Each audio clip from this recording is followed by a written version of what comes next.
Mr. Investor, welcome back to the channel, baby. Sorry I've been away, my Bionano Genomic buddies. I was feasting at the Festival of Genomics. You are gonna love what I've got for you today. This is one of the biggest and the deepest dives that I've ever done into BNGO. I hope that this is the most valuable video that you ever see on Bionano Genomics. So we also ARK Invest recognized Bingo Gang in their 2021 Big Ideas PDF of Love. So what I'm gonna do today is cover in depth what no one has covered before.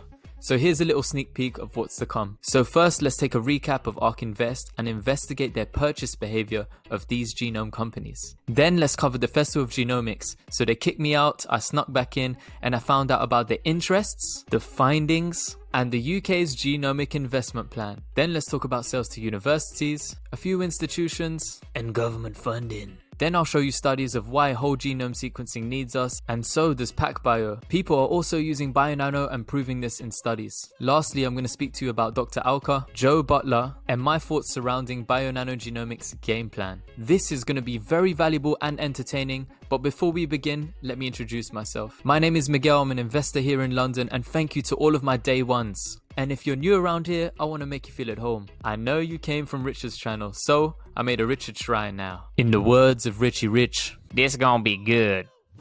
Real good. So make sure you watch this video all the way through to the end because it's going to be absolute fire. And if you're able to join channel memberships, it's only 99 cents. It's just above my head and it helps me to create amazing content like this. But if you're unable to, just you hitting like and clicking subscribe is enough for me. I appreciate you, my brothers and sisters, and a big shout out to the boss level investors. Thank you to Fred, thank you to TMG and Joseph. I'm not a financial advisor, this is for entertainment purposes only, and let's begin. Okay, so first things first, let's do a quick little recap of ARK Invest's mention of Bionano Genomics here. So all of these companies here, it stated that these are part of a genomic toolkit, right? ARK sees these companies and they are on the radar. Now, ooh baby, we've come a long way. We've been backpacking from below a $1 penny stock and we have risen from the ashes like a phoenix, baby. At the great 52-week high, some of us were up by as much as 25x our money. So now that ARK Invest has acknowledged us right here, the reason being is we are game changers. They literally could have put any company here that does optical mapping, but they put us first. You know why? Because we are dominating and we are market leaders for optical mapping. So this study right here was done in 2020 by researchers at the University of Hong Kong. So historically for optical mapping, there was only 3 companies battling. These companies were Opgen, Bionano Genomics, and Nabsys. However, in 2011, Opgen's optical mapping services were terminated. So all that was left was Bionano Genomics and Nabsys. So we dominate. Bionano Genomics currently dominates the optical mapping market and continues to invest in technology development. However, our closest competitor is Nabsys, and it says that pending the release of their HD mapping system, it's likely that they're going to try and steal some of our market share. You better back off, homie. So jumping back into ARK, we can see that ARK believes heavily in long read sequencing. So we're talking about, third generation sequencing machines, and they're talking about pacbio, Pacific Biosciences, and Oxford Nanopore ONT. But take a look at the terminology here. In ARK's view, long read sequencing tools provide the most comprehensive variant detection. So the keywords here are most comprehensive, right? But no, that's not the full picture. This brings us into their buying behavior. So let's use lucid tracking. The link is in my description box below. So let's track ARK Invest buying and selling of these companies. And remember, if ARK Invest was so sure about, pacbio and Oxford Nanopore, why would they buy some of these other companies? So first things first, let's take a look at Illumina. No position because they exited. Then let's take a look at BGI here. No position. Next, let's take a look at TMO. Got him. $157 million. Next is 10x Genomics TXG. Oh, they got them in 2 folders, pretty solid. They've got them ARK KK 244 million and 170 million in ARK G. Let's take a look at Berkeley Lights. BLI. Oh, they got Berkeley. $166 million worth of Berkeley. NanoString down here, NSTG. So they've been shedding this in the ARK KK folder. It's over 50 million they've shed, but they still have over $200 million worth of this. Now I think they've heavily invested in pacbio and ONT, but if you take a look at their behavior, they're constantly getting rid of these, especially in the genomic folder. Maybe a rebalancing. And Oxford Nanopore, they don't even have a position. So now, looking at optical mapping, we know that this is a key part of the genomic toolkit. And this enables you to provide a fuller, richer, and more accurate view into biology. However, they have not bought any NABSIS and they haven't bought any BNGO yet. And once upon a time in this ARC Genomic portfolio, Illumina was number one. It was top dog in this portfolio and they exited hundreds of millions. So remember, things can chop and change fast. There is still a possibility of them seeing the value in us and adding us to this portfolio. That being said, I understand Bionano Genomics' game plan, and with or without ARC, we can succeed. So this is what I found at the Festival of Genomics. And then after that, I'm going to show you some UK government documents and the plans on genomic funding in the UK. Here we have the Baroness Nicola Blackwood, Chair of Genomics England, and this is their path. So they're talking about which companies they're going to be using. Path that it realised itself into. Because at Genomics England, we have a simple but impactful vision. But everybody deserves to benefit from genomics healthcare, and that access should be integrated into research so that they can realise that benefit because of how fast the science and innovation move in this field. So in terms of what technique they use, take a look at this. They use whole genome sequencing.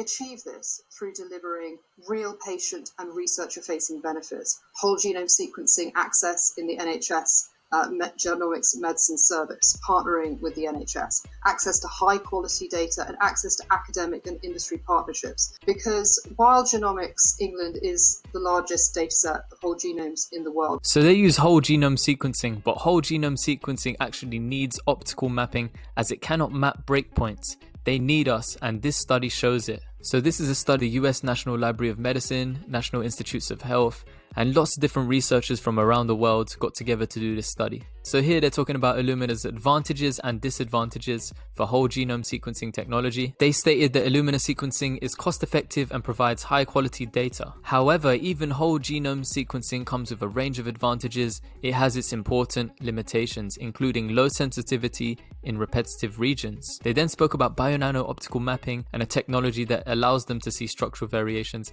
and how it's helping to resolve this. It shows that Bionano optical maps show great promise for structural variation detection and phasing. So here in this study, they actually used a variety of cytogenetic techniques followed by short and long read approaches. So they managed to use Illumina, they actually used 10x Genomics in here, and they used Bionano Genomics optical mapping. And also they stated one of the limitations of Bionano optical maps was that they are currently limited by lower resolution compared to sequencing technologies and the availability of technology itself. What is this nanochannel nanopore nozzle device used for? I really gotta know. So Illumina currently has contracts in place and it's highly used for COVID-19. So Illumina's long-term partner Genomics England is working with the Genomics Mortality Critical Care Centre and the National Health Service. Illumina is extremely proud to provide sequencing for this effort and further our understanding of the pandemic through genomics. So if we take a looky here, you can see Illumina is there, University of Edinburgh and Oxford Nanopore.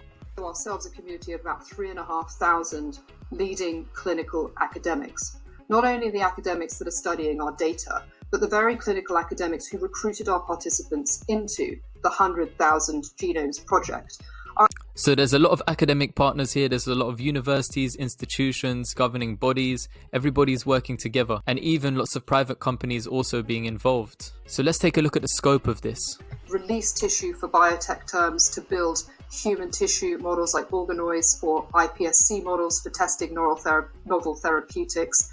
And in cancer, we are the only organisation in the country to have integrated with the cancer registry, which means that we're getting full structured data on drug regimen, pathology reports. So if you take a look at that, we can see that they have 71,800 rare disease patients. They've also got 17,339 cancer participants here. And they've also been integrated with the cancer registry. Now I'm going to show you that there's big investments coming into play. Of course, as I said just now, continuing to invest in our cancer and rare disease assets so that we can maintain our position at the forefront of research and genomic services. And we know. So now I read through pages and pages of government documents to find this, so if you've made it this far, you're a true investor. Please call me a cowboy in the comments. So ladies and gents, this is how much the UK will be spending on genomics, and it may even increase. So this budget in particular will be aimed and focused at research. So they have 5 cross-cutting themes, and the ones that we were looking at and focusing on here is supporting industrial growth in the UK, facilitating entrepreneurship and innovation for projects and companies of all sizes. So they're going to do this through common standards, funding, procurement, procurement, and research and development structures. So the UK has prioritized clinical impact, research, and innovation in genomics for decades. Our continued funding for and focus for the power of genomics has resulted in a diverse and complementary ecosystem of projects and programs which draw together our key strengths in science, research, and technology. So what they're doing is they're planning on increasing research and development by £22 billion by 2025. This puts the UK on track for 2.4% of GDP being spent on research and development by 2027. So I think they also have plans to increase it because they want the UK to be at the forefront and be the world leader in genomics. They state that the UK is a world-leading academic and science base with access to skilled people and technology and financial expertise to collaborate and deliver maximum impact for patients. So the money and the demand is growing here in the UK. They want to support industrial growth. So that being said, this should click for you now. Take a look at this. We are well placed to harness advances in our understanding of genomics to quickly respond to the evolving threats, including the C word 19. Has it clicked yet, baby? Oh, baby. Then I continued to scroll through this and I was looking for keywords, trying to find something juicy. And I found their focus. Improved patient outcomes. Okay, so let's look at this focus. So the UK government is focusing on two things. So in terms of diagnosis and personalized medicine, this is important to us. There are two UK infrastructures. One of them is Genomics England and the other one is genomic testing within the NHS. So they're saying these two unique capabilities are delivering cutting-edge genomic services to the NHS and a pioneering research library powering academic and industry research. Its population involves 100,000 participants with rare diseases and cancer. This is a library and a database of 100,000 active participants who are willing to join in the exploration of genomic data. 100,000. Also look here, the two keywords we're looking for is rare diseases and cancer. Okay, so this is important too. Clinical diagnostic testing for NHS patients embedding whole genome sequencing into routine care for the first time. Its population involves the provision of genomic testing across the UK, including at least 500,000 whole genomes in England by 2024. 500,000 in that database too. So here's the sales opportunity. If they don't want to purchase the machine, don't worry, we can do it for you. $550 per genome. So $550 per genome times 500,000 whole genomes, and we get a nice juicy sum of $275 million.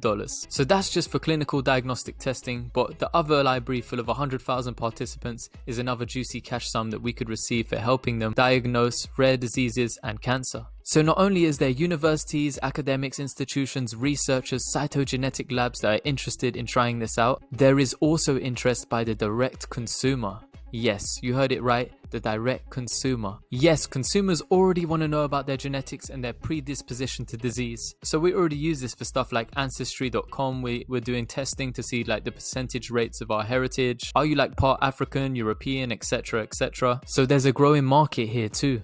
And I wondered what your thoughts were about direct-to-consumer testing, which is not, I suppose, is outside because it's not within a health system. However, direct-to-consumer testing has a major impact, certainly in the US, and it's beginning in the UK and elsewhere in Europe too, where people come with their results and they then demand further testing, or they need further testing to validate the results within hospitals.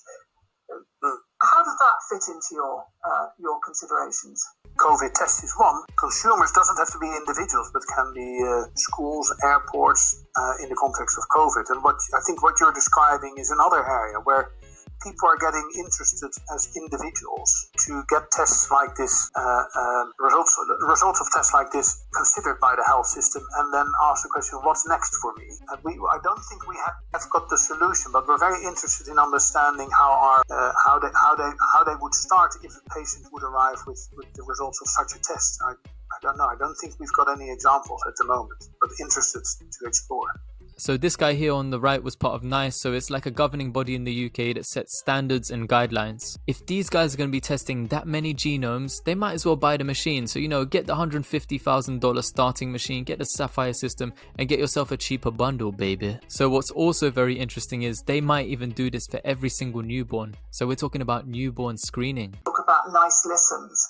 Genomics England is starting a major public dialogue on the use of whole genome sequencing in newborn screening. And are those the kind of areas that you are now particularly interested in? Noted the value of knowing is one of those questions, societal questions that we need to address, don't we? Even though what I described might sound all quite technical, our committees, they will have societal considerations in mind and not just the kind of science and technical aspects of the technology. So they would have to ask whether the value of knowing, for example, is something that could translate in some kind of utility or maybe disutility for a patient. So I think it's really important to know what people's attitude is to those things. Oh, baby. And the next thing I want to cover is Dr. Gordana Raka here on the left.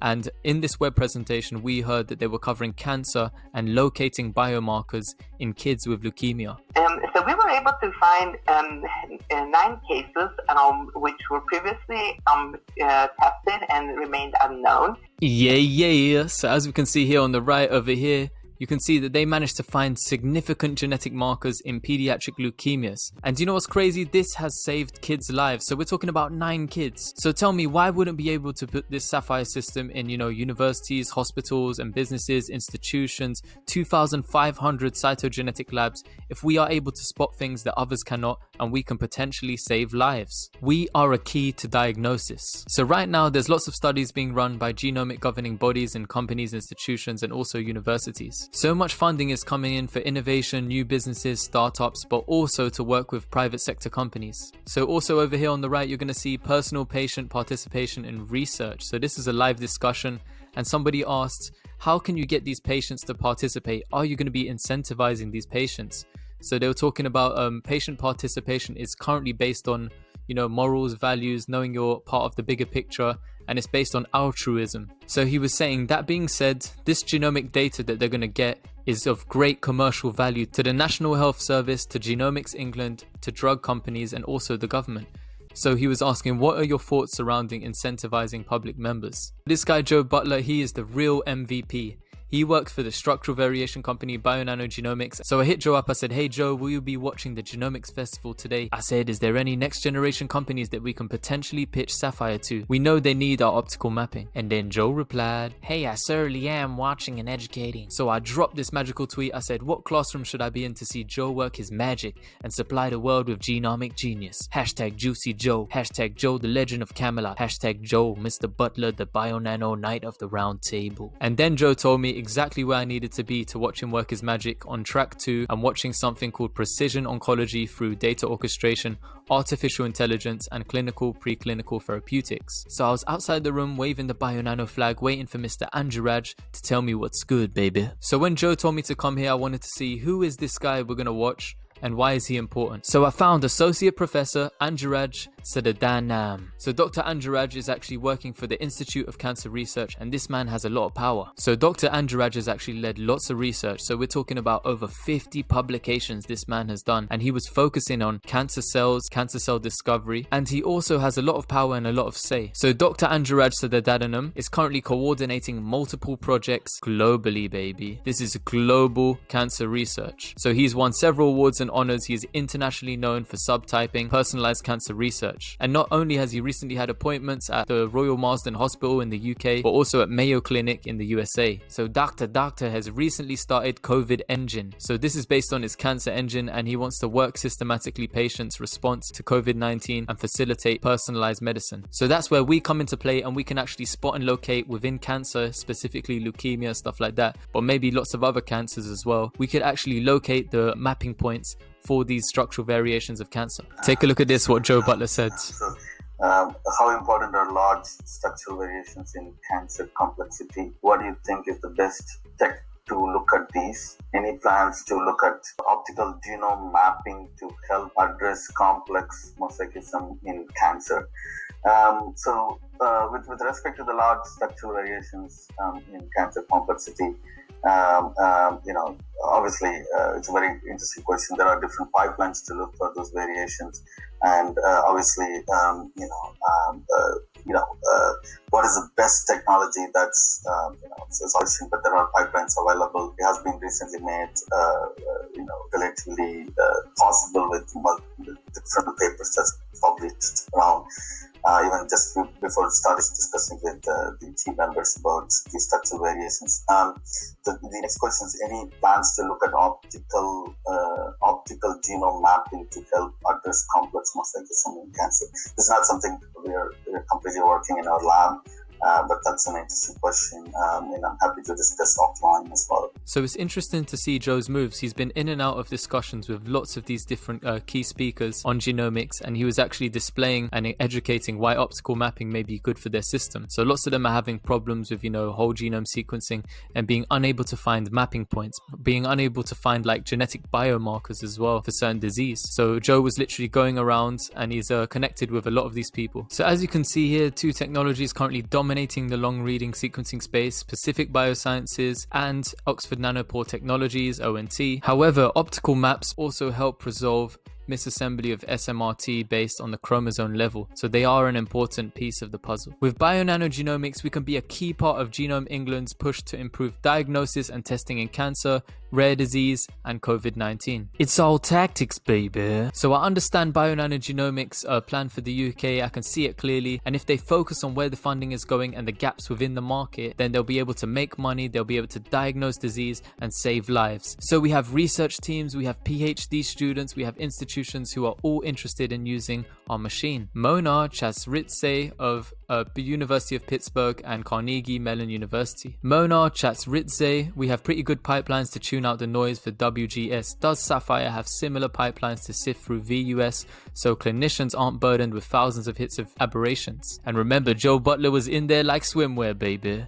He was saying he's got over 250, and also the software is freely available on our website. So not only can we find the relevant structural variations, but we can filter out the nonsense ones as well that aren't relevant to our study. So if you've watched up to this point, you are a true Bionano legend. And next, I hope to get something absolutely huge for us. So you do not want to miss out. So make sure you're liked and you're subscribed and you hit the notification bell as well. If you're able to join channel memberships, it's only 99 cents and you really help me create good content like this. If you're unable to join, then just please hit the like button, click the subscribe. It means the world to me. You guys are like the sun, baby. You make my world shine every single day. Also, if you appreciate my work, just drop me a comment down below. Let's connect, man. I'd love to hear from you guys. Just be like, hey Miguel, what's up, man? Really like the video. Have you looked at this point? If I missed anything out, just let me know and I'd love to cover it. I love you. Thank you for being a part of my family, my Bionano Genomic brothers and sisters. Mr. Invest a lot over and out, baby. Let's go, Richie Rich. Let's